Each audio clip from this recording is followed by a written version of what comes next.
Hi everyone and welcome back to another video. So one of the most common NotebookLM problems occurs when a PDF refuses to import, gets stuck processing, shows an upload error, or remains permanently in a failed state.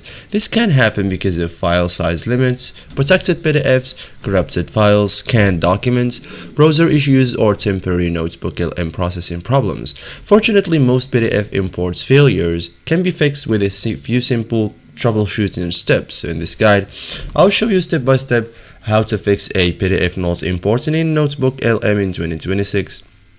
Simple and effective. So first thing, verify the PDF is within the upload limit. Like large PDFs are one of the most common causes of import failures. So check file size, number of pages, documents complexity. Very large reports and books may process more slowly or fail entirely, so smaller PDFs are usually more readable.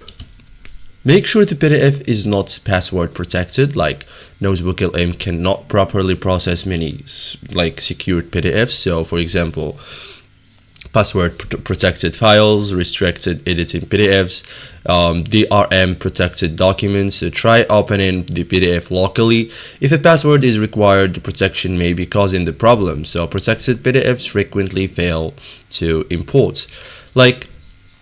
Check whether the PDF is scanned. Like many scanned PDFs contain only images rather than searchable text. So NotebookLM works best with text-based documents. Like signs of a scanned PDF, you cannot highlight text. Search doesn't work. Pages behave like images. So that's it guys. Thank you for watching and see you in the next tutorial.